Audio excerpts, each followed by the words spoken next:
Jay-Z in trouble as Diddy turns him in during confession. Jay-Z. You want to know why there's no vindication for me? Because for 4 years, I've been screaming, not just Diddy, but Diddy and Jay-Z are monsters. And the victim-making machine kept going on. Jay-Z has been notable by his silence since these charges were brought against Diddy. Why do you think that is? Because that's what he does. He starts little fires everywhere, forces everyone involved to go and carry water while he sneaks away without a response. That changes now, Sean. You must respond. You have no choice. Harvey Weinstein, Jeffrey Epstein, Robert Kelly, Sean Combs have one person in common, professionally and privately. Sean Carter. This has been a fist of tyranny that has been punching through. What are your thoughts after hearing the indictment yesterday? Good morning, Brian and Natalie. I got to tell you, my thoughts reading the 14-page indictment yesterday were that there are a lot of people in Hollywood who are probably worried about which. You will not believe what just happened inside that courtroom. It was the kind of moment that brings everything to a stop with a surprising twist that no one expected. Jay-Z is the same. Jay-Z, who once referred to Diddy as a mentor and role model, completely changed the narrative right there in court. He started speaking in front of everyone, and what he said made the entire room freeze. Jay did not hold back. He started revealing things that industry insiders had only dared to whisper about, behind-the-scenes realities that may shatter the basis of music royalty. The streets are already buzzing with reports that Diddy was sitting just feet away while Jay-Z lay it all out piece by piece, and here's what everyone's talking about. Diddy's answer when Jay-Z opened his mouth, eyewitnesses said Diddy's face became pallid, as if the air had been taken out of the room. It was the type of raw, unedited drama that turns legends into headlines and comrades into adversaries. Fans and insiders alike are left wondering, what kind of dirt does Jay really have, and what led him to finally speak up? It's kind of funny to me, man, is that Diddy used to hate Jay-Z. He hated Jay-Z enough when he was trying to get Ja Rule to go at Jay-Z. This is back in the early 2000s. And one day, Ashler, Kushner, Diddy, and myself went to a Nets game and we met Jay-Z. I've never been a Jay-Z fan, like some of his music, the whole 9 yards. But when we went over to the, I think that was Prudential Center in Newark, and him and Puff met up, it was strange to me. Because I remember what Puff was trying to do. And then both of them, they was talking about something amongst each other, amongst all of us, and laughing and joking with each other. Then over the years, I see them giving garden parties. You understand what I'm saying? You could tell that the people in power had gave that reign to Diddy, and Jay was next in line. So to separate him, when in fact they may be two of the same, but because Jay-Z is low-key, that low-key sneaky shit, and Diddy is, and was, rambunctious, just out with it. It don't mean that they not two of the same. One just a little quiet with his shit. What happened at the basketball game? When they ran into, you guys ran into Jay-Z? They was talking amongst each other about their little white girls. They little skinny white girls. And I mean, did Diddy always say negative things about Jay around you? The time he was trying to get Ja Rule to go at Jay, yeah. He was. They worked it out. Was there a reason behind it? I couldn't tell you the reason behind it. It's probably because Big had died. I don't know what it was, man. I don't know why he wanted Ja Rule to go at Jay. I guess if he kept them beefing or kept them into some bullshit, he could rise up in between both of them. You know what I mean? From protege to power player, Jay-Z has reversed the script, and the kingdom is wobbling. There was a time when Diddy controlled hip-hop like a king, and Jay-Z was simply a hungry young rapper trying to make it. Jay was chasing his dream, hustling mixtapes and learning the ropes at the time, and Diddy led him in the right way. He took young Jay under his wing, perhaps thinking he was teaching the next generation of stars, but he didn't aware he was growing a lion, not a student. Fast forward to now, and the tables have fully turned. Jay-Z isn't just a rapper anymore.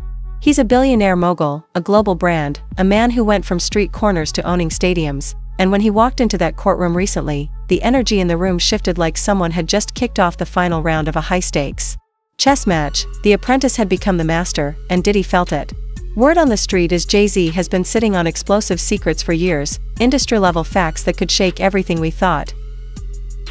Or asking, is Jay-Z next? Again, Sister Jaguar Wright been talking about this. Jaguar Wright says Diddy better start snitching. Jay-Z is next. Calls out celebs who supported Diddy. We are back on the Real Life Productions channel, which I'll leave in the description for you guys to check out more and even subscribe, man. Hey.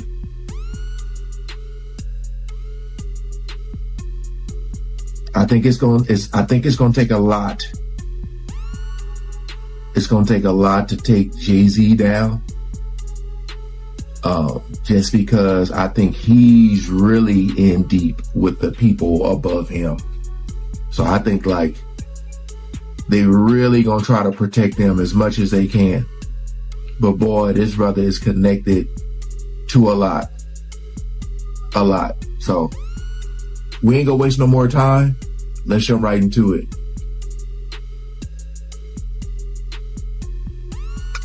So what are your thoughts on all the his celebrity friends that denounced those allegations and were like, this is false, and you know, liars. They were saying, yeah, should they speak up now?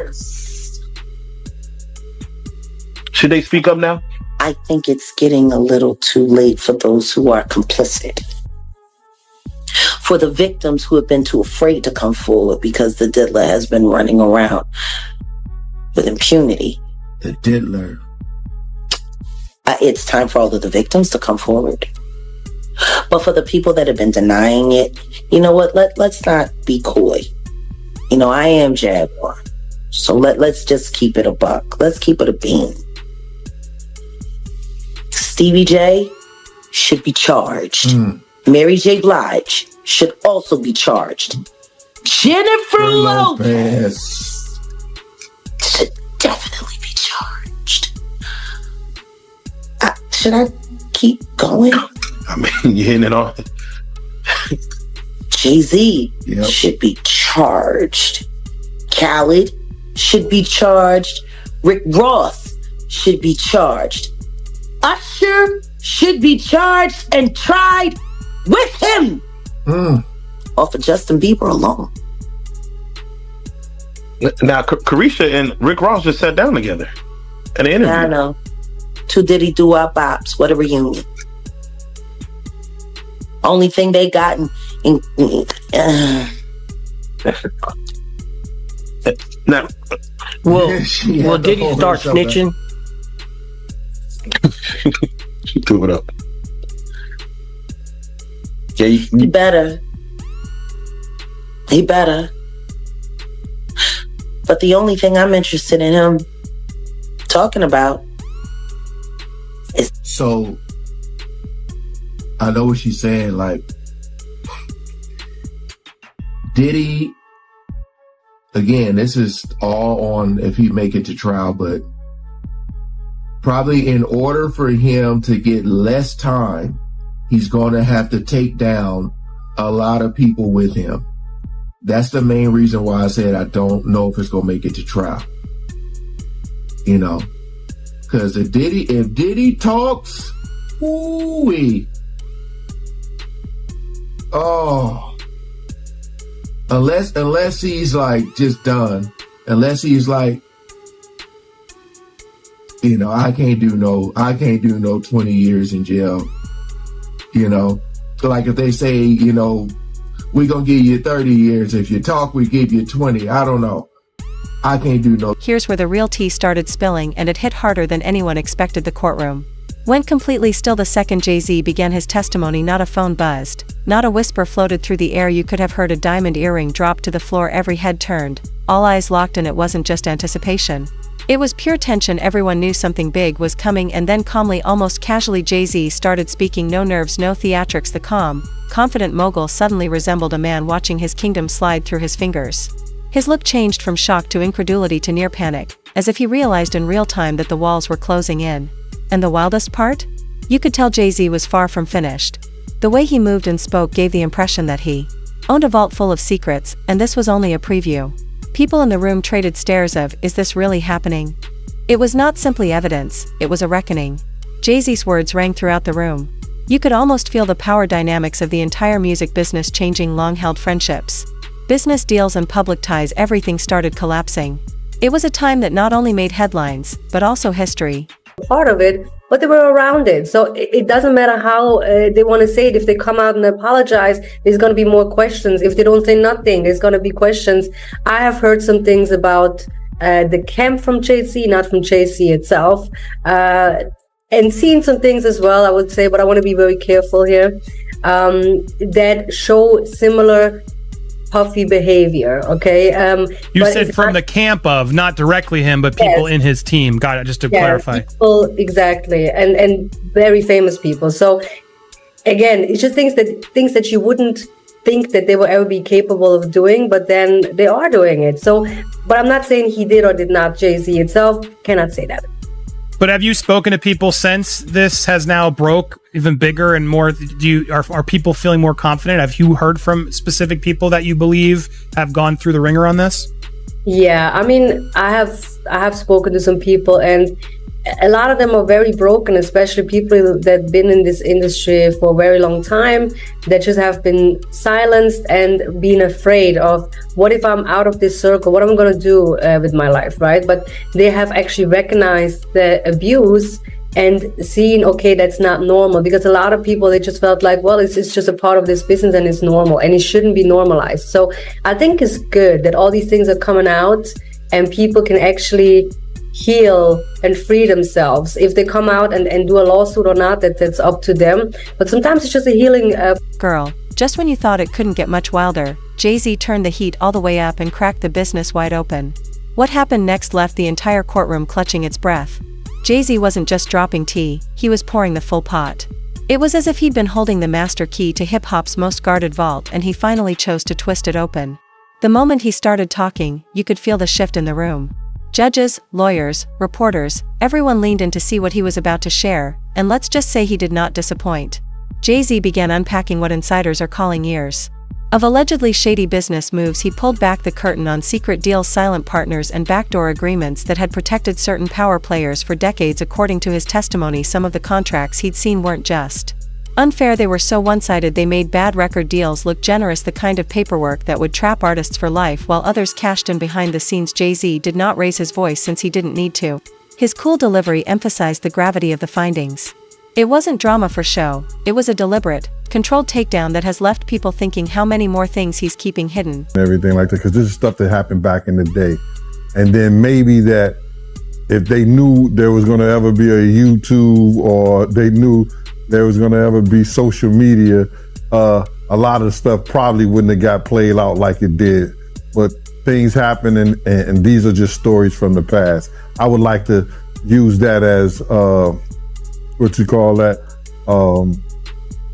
just to clear the facts up what's going on. But it all started, we was in Atlanta. And this story starts when I'm with Puff and he's in the exotic bookstores and he's doing shopping, right? He's shopping, getting his stuff and everything like that. So, you know, this is the first time I was ever in an exotic bookstore with Puff. So, you know, I'm giving him his space. He's taking things off the shelves and stuff like that because they gave him a brown paper bag. When they gave him a brown paper bag, he was just putting stuff in there.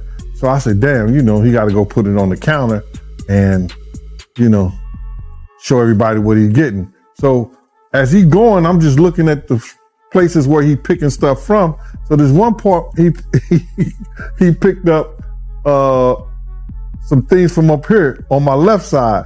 And then he picked like quite a few of them down. I was like, okay. He put them in the bag. So when I went by there and I looked up there and it said butt plugs.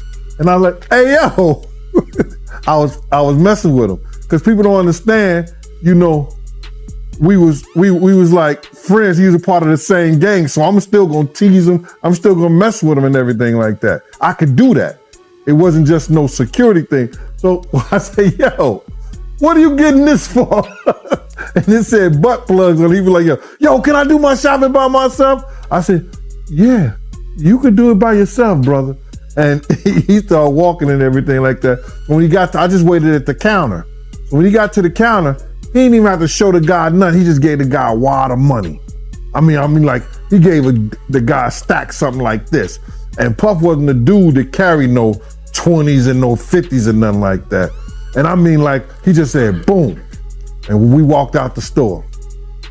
So we had to leave Atlanta and go to North Carolina for a show. You understand? And it was him, this rapper, Sarah, and this other girl.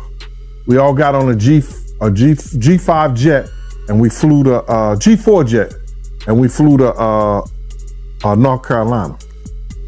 So later on that, I think that afternoon, same day, this rapper and him, they all in the room together. You know, it's Sarah, the girl, Puff, and this dude, this rapper. So I'm hearing at the door and stuff like that, like, yeah. So then next thing you know, somebody rang the doorbell. We had the presidential suite where we was at. So I opened the door and the dude said, yo, I'm here for my cousin. I said, who your cousin? And he said, Ja Rule.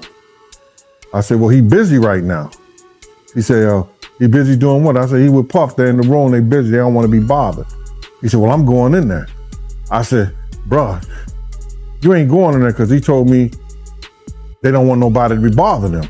And he was like, yo, I don't care, man. I'm going in there. That bull like that. I said, yo, bruh, Jesus Christ had to come down here and take the air out of my body before you get in that room right there. Watch. He tried to bum rush me. I grabbed it and threw him against the piano. When I threw him into the piano, Puff and Ja Rule runs out the room. Puff got his towel, Ja grabbing his towel, but they butt the naked. And so then Ja was like, yo, what's going on? Yo, G, that's my cousin. He know me well, you know, and Puff was like, yo, G, what happened? I said, he tried to get in the room. I told him he couldn't get in the room. And he was like, Puff looked at Ja. He said, yo, Ja said, you ain't want to go in that room because there's a lot of freaking going on. So I was like, oh, he said it was a lot of freaking going on. So that was basically that story, man. You know what I'm saying? They went back in the room. Dude felt a certain kind of way and he left out. So I seen them at the concert the next day and they tried to, you know, form up against me. But my man Frank was like, I told my man Frank, I was like, yo, Frank, put yourself in that position. Somebody trying to get in the room and Ja told you don't let nobody get in the room. What would you do? Now, y'all can do whatever y'all want to do, man. But you know I ain't taking no losses. He said, yo, you good, and that was it. Bro, when Ja said, you don't want to come up in there. And, girl, the gasps in that courtroom were not just loud, but legendary. Forget drama, this was total show. The moment felt less like a trial and more like opening night at a Beyoncé concert, but the real star was Diddy, not the crowd. One moment he was sitting there cool and collected, untouchable, the next, his entire demeanor changed, his confidence gone, replaced with a haunted expression, as if he had just watched his own legacy crumble in real time. And why? Because Jay-Z released a bombshell. He didn't just suggest, he outright accused Diddy of employing mafia-level intimidation tactics to keep other artists in line. We're talking about threats, extortion, and intimidation tactics that allegedly kept people quiet and careers under control. The stress in the room became so thick that it could be sliced with a diamond-studded knife. Jay-Z wasn't just revealing one man's secrets, he was exposing an entire underground organization that has reportedly been governing the music business behind closed doors for decades. As he spoke, you could feel the walls shake, not only around Diddy's image, but around the entire empire of quiet and control that has kept certain people in power. And here's the kicker, this wasn't a wild show. Jay wasn't ranting or upset, instead, he was calm, poised, and surgical in every word. The further he went, the more faces in that room began to change, with side eyes and nervous squirming folks thinking, am I next? Jay-Z had turned the entire business into a witness stand, so Diddy was no longer the only one on the hot seat. See what I'm saying? Yeah. It's cold world. If it was good enough to be a television episode, it should be good enough to be reopened for charges. Because clearly there were other people that knew the truth of that story. The fact that Keefe D is in jail for Pac's murder, do you feel like they may go even deeper to the 90s in regards to just asking? They have to, because that's the beginning of everything that's leading up to the tragedies that are about to happen now. We have to go back to the beginning. Everybody knows at this point in time, Keefe D ain't do it. He's already made it very clear he had a profit deal, which means he's been working with the government all this time. When are people going to start asking how long Diddy and Jay-Z have been cooperating with the government as well? Everybody was cooperating with the feds but them? Doesn't make any sense. What I do know, though, is that everyone is starting to notice things that they didn't notice 15, 20 years ago. Suge isn't looking like the monster that everyone painted him out to be. That's what they were saying. Diddy sure ain't no choir boy. The more we start to uncover things, we're starting to realize that whatever we've been led to believe, it's actually the exact opposite. Yeah. Like I told you, you guys got to talk to that girl, Love Jones, and talk about her times last summer on a Sprinter van, and where she was put in the van, given a drink of DeLeon. She said it didn't feel like an alcohol high. It felt different. She felt tingled all over almost instantly. Y'all need to talk to her. Because she was partying with, I believe, Justin and Christian Combs. The Sons. This was last summer. The Sons. You know, a lot of people were like, man, that's messed up. I wonder how his kids feel. And I was like, hold on now. You know, because a young one made that diss track. You know, I told y'all about the dry snitching he did. And a lot of people are saying that, you know, they were helping recruit some of them girls. So,